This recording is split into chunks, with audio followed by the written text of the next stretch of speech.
শীতের সন্ধ্যায় ধোঁয়া ওঠা গরম গরম মুচমুচে দোসা হইলে কেমন হয়। আসসালামু আলাইকুম এভরিওয়ান। তো ইতিস কুকিং ওয়ার্ল্ডের আজকের আয়োজনে থাকছে ইনস্ট্যান্ট দোসা।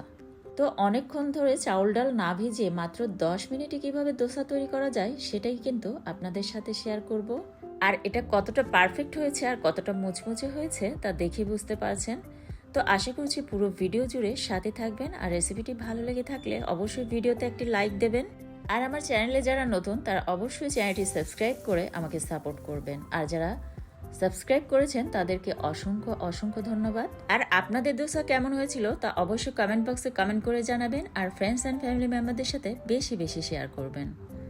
ভিউয়ার্স, আমি অফ ক্যামেরায় একটি বড় সাইজের আলু এভাবে পিস পিস করে কেটে খুব ভালোভাবে ধুয়ে নিয়েছি। আর আলু দিয়ে দোসাটা বানিয়ে নিলে দোসাটা অনেকটাই মুচমুচে হয় আর কালারটাও অনেক সুন্দর আসে।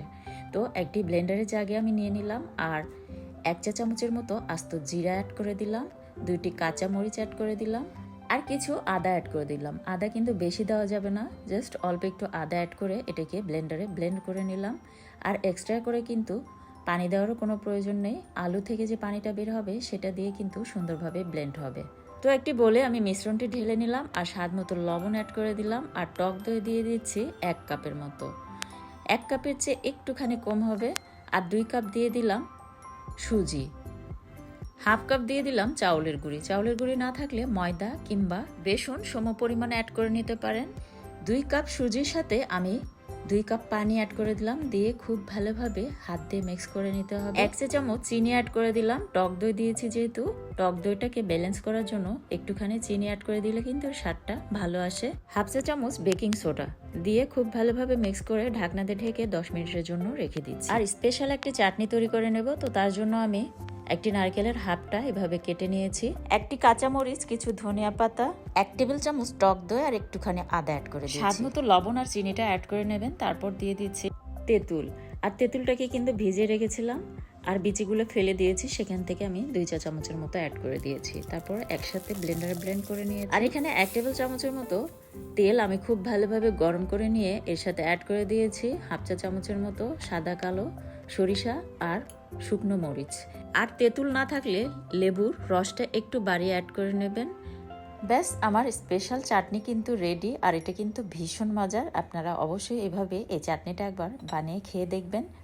আর দেখার সৌন্দর্যের জন্য আর একটু ধনিয়া পাতা কুচি অ্যাড করে দিলাম। আর এদিকে আমি 10 মিনিট পরে এটাকে এখন বলে ঢেলে নিচ্ছি। আর দেখতে পাচ্ছেন কনসিস্টেন্সিটা, আর কিন্তু এক্সট্রা করে পানি দেওয়ার কোনো প্রয়োজন নেই। তবে আপনাদের কাছে একটু ঘন টাইপের মনে হলে একটু পানি অ্যাড করে খুব ভালোভাবে আবার মিক্স করে নেবেন। আর চুলায় ননস্টিক প্যান বসিয়ে দিয়েছি, ননস্টিক প্যানে কিন্তু ভাজার চেষ্টা করবেন, তাহলে ডোসাগুলি কিন্তু অনেক সুন্দর হবে এবং পারফেক্টলি বানাইতে পারবেন। তো আমি আগে প্যানটাকে খুব ভালোভাবে গরম করে নিয়েছি, তারপর আমি টিস্যু পেপারের সাহায্যে একটুখানি তেল দিয়ে মুছে নিচ্ছি। তেল দিয়ে মুছে নেওয়ার পর একটুখানি পানি ছিটিয়ে দিয়ে পানিটাকে শুকিয়ে নিতে হবে, তাহলে কিন্তু প্যানটা রেডি হয়ে যাবে। তারপর চুলার পাওয়ারটা মিডিয়ামে রেখে ব্যাটারটা এভাবে দিয়ে এক পাশ থেকে এভাবে ঘুরিয়ে ঘুরিয়ে এটাকে ছড়িয়ে দিতে হবে। তো ব্যাটারটি ছড়িয়ে দেওয়ার কিছুক্ষণ পরে, মানে 30 থেকে 40 সেকেন্ড পরে কিন্তু উপরের সাইডটা এভাবে শুকিয়ে আসবে। এভাবে শুকিয়ে আসলে উপরের সাইডটা একটুখানি তেল ব্রাশ করে নেবেন। চাইলে টিস্যু পেপার দিয়েও কিন্তু উপরে এভাবে একটু তেল মাখিয়ে নিতে পারেন, তাতে দোসাটা কিন্তু অনেক বেশি মুচমুচে হয়। আর প্রথম দোসাটাই কিন্তু অনেকটাই সুন্দর এবং পারফেক্ট হয়েছে। আমি নিচের সাইডটাও দেখিয়ে দিচ্ছি, আর কালারটা কতটা সুন্দর হয়েছে তা দেখে বুঝতে পারছেন। তো আপনাদের সুবিধার্থে আমি আর একটি দোসা বানিয়ে দেখাচ্ছি, আর এটাও দেখিয়ে দিচ্ছি কতটা মুচমুচে হয়েছে। এবং পরের যেটা বানিয়ে নিয়েছি সেটা কিন্তু এর চাইতে অনেকটাই মুচমুচে হয়েছে, আর বাকিগুলিও কিন্তু ঠিক একইভাবে বানিয়ে নিচ্ছি। আর এটা কিন্তু অনেকটাই বেশি মুচমুচে হয়েছে, সেটাও দেখিয়ে দিচ্ছি। তো একইভাবে আমি প্যানে ব্যাটারটা দিয়ে এক পাশ থেকে ঘুরিয়ে ঘুরিয়ে এভাবে ছড়িয়ে দিলাম। আর প্রত্যেকটি দোসা বানানোর সময় অবশ্যই ব্যাটারটা একটুখানি ঘুটে নিয়ে তারপর প্যানে ছেড়ে দেবেন। আর প্রত্যেকটি দোসা বানাইতে ম্যাক্সিমাম 1.5 থেকে 2 মিনিটের মধ্যেই কিন্তু হয়ে যাবে। আর এটা কিন্তু অনেকটাই বেশি মুচমুচে হয়েছে, আর এটা গরম গরম মুচমুচে থাকা অবস্থায় সার্ভ করলে কিন্তু বেশি মজার লাগে। আর আমি যে চাটনি বানিয়েছি সেই চাটনি দিয়ে অবশ্যই এভাবে দোসা বানিয়ে সার্ভ করে দেখবেন। একবার বানিয়ে খেলে বারবার খাবেন, এতটাই মজার।